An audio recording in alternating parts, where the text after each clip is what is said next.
Hello students, myself Professor Hiral Pausar from Raffel College, Vapi, and I am going to teach you subject Environmental Science. In last session, we start our new chapter, that is the ecosystem, unit number 3, right, in which we discussed what is ecosystem, right, and the types of ecosystem, right. Now in the today's session we discuss the important one question, that is the components of the ecosystem, right. Okay, chalo. Structure, that is the components, and the function of these components, that is the function of the ecosystem. Ecosystems are composed of a variety of abiotic and biotic components that function in an interrelated fashion. Ecosystem कैसे compose हुआ है, उसके दो component हैं, main biotic and abiotic, right. An ecosystem has two main components or structure: abiotic components and biotic components. Abiotic components means what? Non-living thing, and biotic means living thing. Abiotic components mean non-living components, and biotic components means living components. Thus, we can now say that an ecosystem consisting of non-living environment and the living biological community, right. वैसे भी हमने ecosystem में लिखा हुआ, definition of ecosystem means what? The interaction between the living and non-living things, that is called the ecosystem, right. Ecosystem के main दो component है, abiotic and biotic components, right here. So here there is a chart for ecosystem. Ecosystem consists of two components, biotic component and abiotic components. Biotic components is further classified as a producer, consumer and decomposer. Now what is producer? Producer means जो अपना खाना खुद बनाते हैं, जैसे कि plant. Consumer means जो अपना खाना नहीं बना सकते, वो डिपेंड करते हैं प्रोड्यूसर के ऊपर, that is called the consumer. And decomposer क्या करते हैं, तो वो जो प्रोड्यूसर एंड कंज्यूमर डेड हो जाते हैं उनको वो खाते हैं, right. That is called the decomposers, right. तो there are the three biotic factors: producer, consumers and decomposers. Then consumer is again divided as a primary consumer, secondary consumer, tertiary consumer and fourth order consumer, right. And abiotic components के अंदर, abiotic means what? Non living things, जैसे कि air, water, wind, soil, temperature, rainfall, that is the abiotic components. Means inorganic and organic matter, that is called the abiotic components. So this is our ecosystem consists of the two components, biotic and abiotic. Biotic is further divided as a producer, consumers and decomposers. Consumer is further divided as a four order consumers: primary, secondary, tertiary and the fourth one order, right. That is the contrary the consumers. And abiotic के अंदर आएगा non living things, जैसे कि हमारे air, water, wind, soil, temperature and rainfall, right. Okay, चलिए तो ये सारे अब हम डिटेल में देखते हैं क्या है. First is abiotic structure or abiotic component. The non-living factors or the physical environment prevailing in an ecosystem form the abiotic components. Non-living factor in our environment, तो हमारे environment में non-living factor क्या है, तो वो क्या है, water है, air है, right, data, soil है, ये non-living thing है. They have a strong influence on the structure, distribution, behavior and interrelationship of the organisms. Organism के साथ इनका इंटरेक्शन होता है, जैसे कि हम है living, we are the living biotic component, तो हमें we are dependent on the non living, हमें जीने के लिए पानी तो चाहिए, राइट. तो पानी, वाटर क्या है, अबायोटिक फैक्टर है, राइट. रहने के लिए हमें जगह चाहिए, लैंड, वो क्या है, अबायोटिक फैक्टर है, राइट. तो ये हमारा जो इंटर रिलेशनशिप है, इंटरेक्शन है, इससे हमारा इकोसिस्टम बनता है. Abiotic components are mainly of two types: climatic factors and edaphic factors. Climatic factors के अंदर क्या आता है, which include the rain, temperature, light, wind, humidity, etc. And edaphic factor means related to soil, which include the soil, pH, power of hydrogen, उसका level soil का, और soil के अंदर जो वाटर रहता है वो वाटर का लेवल टेस्ट करते हैं हम, pH level. Topography, that means पूरा एरिया जो हम जियोग्राफी बोलते हैं ना, वो एरिया का, वो मिनरल्स जो सॉइल के अंदर रहता है वो, एक्सेट्रा. तो एडाफिक फैक्टर मीन्स जो रिलेटेड टू सॉइल, सॉइल के अंदर जितने भी आते हैं वो सारे, सॉइल की फर्टिलिटी, सॉइल के अंदर उस सॉइल के अंदर जो मिनरल्स रहते हैं, न्यूट्रिएंट्स रहते हैं, वो सारे तो related with the soil, right. तो there are two types of abiotic: climatic, that means the rain, temperature, light, wind, humidity, and edaphic means related to soil. Now next, the function of important factors in abiotic components are given below. First is soil. How these functions are important for the ecosystem, for abiotic components के लिए. तो soil क्या करता है? Soil are much more complex than simple sediments. Sediments means what? Is a sand-sized particle or sand grain, right? They contain a mixture of weather rock fragment. तो soil के अंदर क्या होता है? सॉइल के अंदर होता है mixture of weather rock fragment. Weather rock fragment means वो एक सैंड होता है, sand side particle, sand grain होता है जो ब्रेक डाउन होता है, जो पानी की वजह से और जो पवन की वजह से जो सैंड रहती है ना, जिससे हमारा डेजर्ट बनता है, तो वो एक टाइप का सैंड रहता है. Then highly altered soil mineral particles उसके अंदर, and organic matter and living organism, ये सब सॉइल के अंदर रहता है. ये सब सॉइल कैसे बनता है? तो वो मिक्सचर होता है weather rock fragment, that is the sand, highly altered soil mineral particles, organic matter and the living organism. Soil provides the nutrients, water, a home and a structural growing medium for the organisms. Organism के लिए वो क्या medium है, वो क्या provide करता है? तो nutrients, water, a home and the structural growing medium. The vegetation found growing on the top of the soil is closely linked to this component of an ecosystem through the nutrient cycling, right. तो soil से क्या होता है? Vegetation हमारा growing होता है, जो top of the layer होता है सॉइल का, उसके ऊपर, राइट. तो सॉइल से वेजिटेशन क्या होगा? वेजिटेशन ग्रोइंग होगा. वेजिटेशन ग्रोइंग होंगे तो हम कंज्यूमर उसे खाएंगे, राइट. ओके, चलिए. द सॉइल इंपॉर्टेंट वन है. Now atmosphere is also important one. The atmosphere provides the organisms found with in the ecosystem with the carbon dioxide for photosynthesis and oxygen for the respiration. Atmosphere हमारे लिए क्या, हमारे लिए जीने के लिए oxygen ज़रूरी है, राइट. और प्लांट वो क्या करते हैं? वो फोटोसिंथेसिस मेथड. फोटोसिंथेसिस प्रोसेस क्या है? The process by which green plants and certain other organisms transform the light energy into chemical energy. Green plant क्या करते हैं? ग्रीन प्लांट सनलाइट होता है, सनलाइट को ट्रांसफ़र करते हैं केमिकल एनर्जी के अंदर. And during the photosynthesis in the green plants, light energy is captured and used to convert the water, carbon dioxide and minerals into oxygen and energy rich organic compounds. तो photosynthesis method में ये क्या करते हैं? ये energy, light energy, water और carbon dioxide का use करके केमिकल एनर्जी बनाते हैं, और वो क्या करते हैं? ऑक्सीजन को रिलीज़ करते हैं और कार्बन डाइऑक्साइड को टेक करते हैं, राइट. तो वो जो ऑक्सीजन रिलीज करते हैं वो हमारे लिए बहुत ज़रूरी है, राइट. ओके, तो this is called the photosynthesis method. ये प्रोसेस से वो अपना खुद का खाना बनाते हैं, और फिर जितना उनके ग्रोथ के लिए, सर्वाइवल के लिए ज़रूरी होता है वो उतना ही टेक करते हैं, और बाकी का एनर्जी रिलीज कर देते हैं. ओके, चलिए. तो ये atmosphere, the process of evaporation, transpiration and precipitation cycle water between the atmosphere and the earth's surface, right.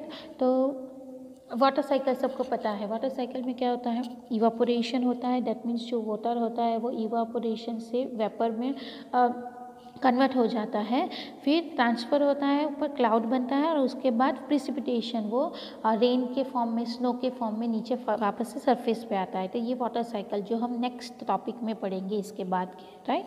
Water cycle पूरा हमें देखना है कैसे वो रन होता है इकोसिस्टम में, राइट। तो this is the atmosphere, important one for the ecosystem. Then solar radiation. Solar radiation is used in ecosystem to heat the atmosphere and to evaporate and transfer the water into the atmosphere. Sunlight is also necessary for photosynthesis. It is the main important part for energy flow. Sun is the important one for ecosystem. Photosynthesis provides the energy for plant growth and metabolisms and the organic food for the other forms of life. So this is the abiotic component in which there are the two types, climatic factor and edaphic factor. Now we see the biotic components. Second one component, that is the biotic. Biotic means living things.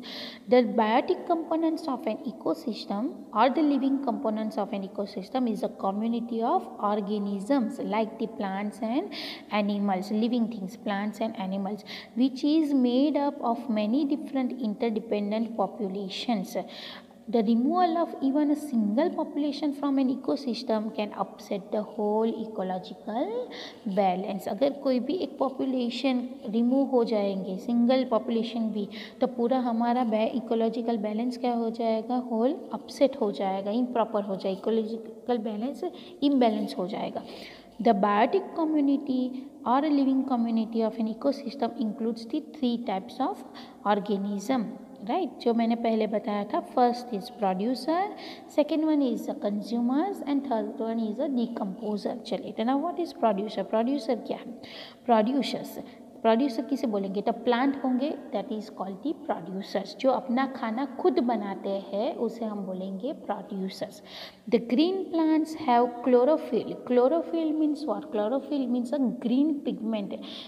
Green pigment present in all the green plants which is responsible for the absorption of light to provide the energy for the photosynthesis. Every green plant के अंदर ये green colour का green pigment रहता है, green colour का एक द्रव्य रहता है जो लाइट को एब्जॉर्ब करता है, दैट मीन्स सनलाइट को एब्जॉर्ब करता है और वो एनर्जी रिलीज करता है, प्रोड्यूस करता है. किसके लिए? तो वो फोटोसिंथेसिस प्रोसेस के लिए, right. which help of which chlorophyll, with the help of which they trap the solar energy and change it into the chemical energy of carbohydrates using the simple inorganic compounds, namely water and carbon dioxide. तो ये photosynthesis में process में क्या होता है? वो light, water और carbon dioxide का यूज़ करके एनर्जी बनाते हैं, that is the oxygen release करते हैं. This process is known as a photosynthesis. As the green plants manufacture their own food, they are known as a autotrophs. As the green plants manufacture their own food, they are known as autotrophs. Autotrophs means, auto means self, trophus means feeder, self dependent. खुद का खाना खुद से ही बनाते हैं, own बनाते हैं, that means they are called the autotrophs. Producer are also called as a autotrophs. The chemical energy stored by the producers is utilized partly by the producers for their own growth and survival, and the remaining is stored in the plant parts for their future use. जो chemical energy वो produce करते हैं तो वो अपना खाना खुद बनाते हैं, तो जितना उनके लिए ग्रोथ के लिए और सर्वाइवल के लिए ज़रूरी होता है उतना वो यूज़ करते हैं और बाकी का वो स्टोर करते हैं प्लांट के अंदर, right. That is called the producer. So what is the example of producer? Plants are the examples of the producer. They are called the producers. They made their own food by the method of process of photosynthesis. Okay, therefore they are called the autotrophs.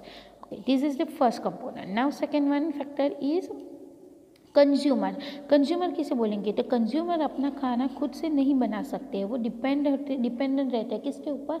तो they are dependent on the producers, वो producer के ऊपर depend रहते हैं खाने के लिए. So that's why they are called the consumers. The animals have lack chlorophyll and are unable to synthesis their own food. उनके अंदर क्लोरोफाइल नहीं होता है तो वो अपना खाना खुद से नहीं बना सकते. Therefore they depend on the producers for their food. They are known as a heterotrophs. Heteros means other, tropos means feeder, other means दूसरे के ऊपर डिपेंडेंट होना, right? The consumers are called the heterotrophs. The consumers are again in the 4 types. They are classified in the 4 types, right? First is primary consumer or first order consumers or herbivores. Secondary consumers और second order consumers और primary carnivores उसे बोलेंगे. Tertiary consumers और third order consumers and quaternary consumers और fourth order consumers और दी omnivores. Herbivores, carnivores and omnivores. Herbivores means first order, carnivores means second order, tertiary means third order and omnivores that is the quaternary fourth order consumers. तो 4 types of consumers जिसमें देखते हैं first one primary consumers और first order consumers और herbivores किसे बोलेंगे? These are the animals which feed on plants on the or the producers. They are called the herbivores. जो animals जो सिर्फ प्लांट्स को ही खाते हैं उसे हम बोलेंगे हर्बीवर्स. वो सिर्फ प्लांट ही खाएंगे. जैसे कि for example rabbit, deer, goat, cattle etcetera cow, वो क्या खाते हैं? सिर्फ प्लांट्स खाते हैं, तो उसे हम बोलेंगे first order consumers. Now what is second order consumers? Second order consumers और कार्निवर्स किसे बोलेंगे? जो फर्स्ट ऑर्डर कंज्यूमर को खाते हैं उसे हम बोलेंगे second order consumers. The animals which feed on the herbivores are called the primary carnivores. जो फर्स्ट ऑर्डर को खाते हैं, right? For example cat, foxes, snakes etcetera, right? Cat वो किसको खाते हैं? रैट को खाते हैं, राइट? स्नैक भी किसे खाते हैं? रैट को खाते हैं. फॉक्सिस वो ये सारे जो फर्स्ट ऑर्डर एनिमल्स को खाते हैं उसे बोलेंगे second order. Now tertiary consumer किसे बोलेंगे? Third order. जो सेकेंड ऑर्डर एनिमल्स को, जो सेकेंड ऑर्डर कंज्यूमर्स को के ऊपर डिपेंड रहते हैं वो उसको खाते हैं उसे बोलेंगे हम third order consumers. These are the large carnivores जो मांसाहारी जो मीट खाते हैं, which feed on the secondary consumers. For example wolves means भेड़िया खाता है किसको? भेड़िया किसे खाता है? वो सेकेंड ऑर्डर कंज्यूमर्स को खाते हैं, right? That is called the tertiary consumer.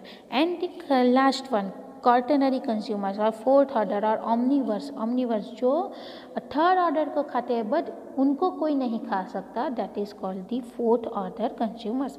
They are the largest carnivores which feed on the tertiary consumers and are not eaten up by any other animals.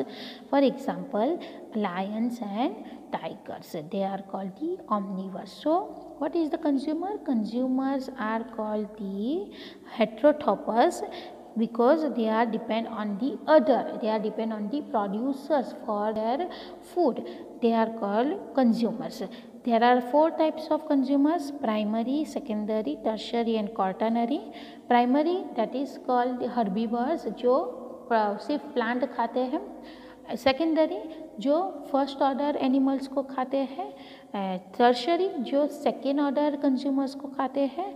And fourth जो third order को consumers को खाते हैं but उनको कोई नहीं खा सकता. That is called the quaternary consumers, right?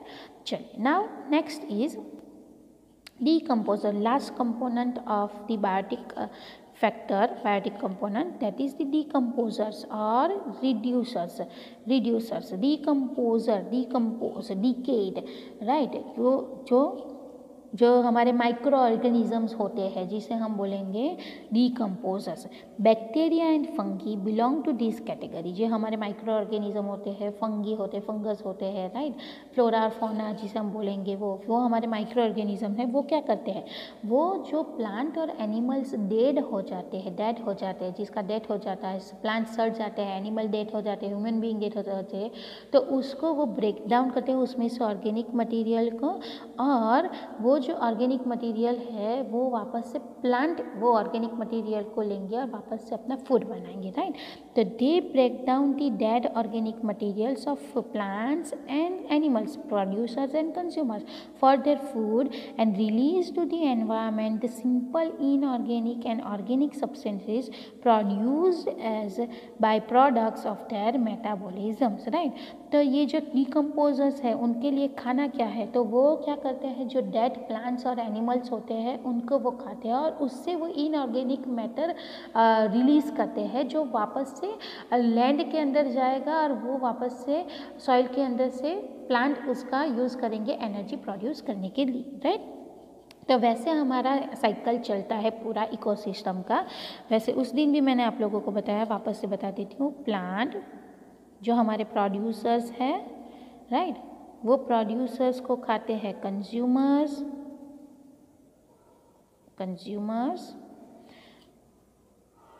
वो कंज्यूमर्स और प्लांट दोनों को खाते हैं कौन, तो ये हमारे decomposers,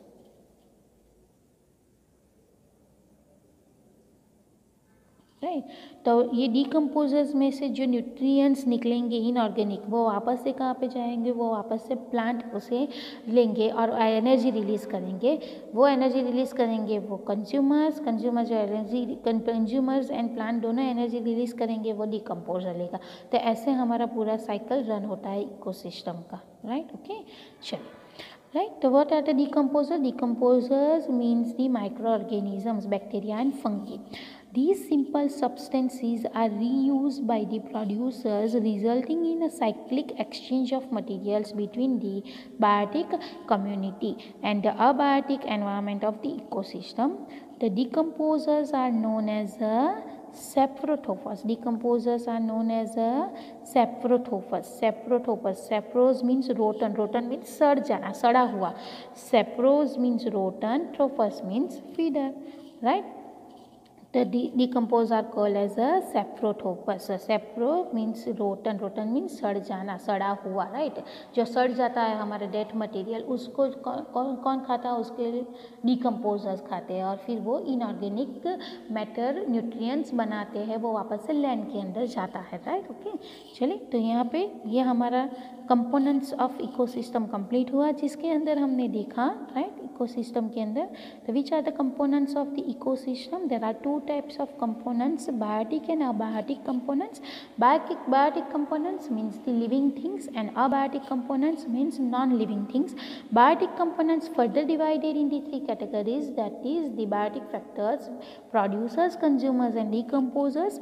Producers which was plant, for example plant जो अपना खाना खुद बनाते हैं, that is called the producers. Consumers जो दूसरे के ऊपर डिपेंड करते हैं, जो प्रोड्यूसर के ऊपर डिपेंड रहते हैं, अपना खाना नहीं बना सकते हैं खुद का, that is called the consumers. Consumers are further divided into four categories: primary consumers, secondary consumers and tertiary consumers.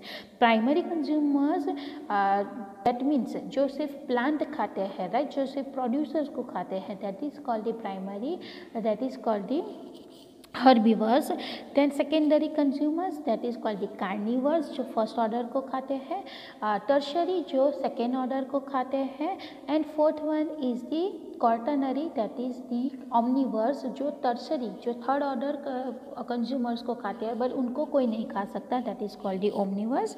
Then decomposers. Decomposers means what? Microorganisms, bacteria and fungi, जो डेड प्लांट और एनिमल्स को खाते हैं और वो खाने के बाद इनऑर्गेनिक मैटर रिलीज करते हैं सॉइल के अंदर, राइट, जो वापस से प्रोड्यूसर अपना खाना बनाने के लिए उसे यूज़ करेंगे, राइट. तो these are the biotic component. And abiotic components means the non living thing, जिसके अंदर क्या आता है? तो atmosphere, air, water, wind, soil, temperature, rainfall, that is called the biotic components, inorganic and organic components. Okay, so this is our important one topic, components of the ecosystem, right. In the next session we discuss the another one topic. Till then, goodbye, stay fit, stay happy, thank you.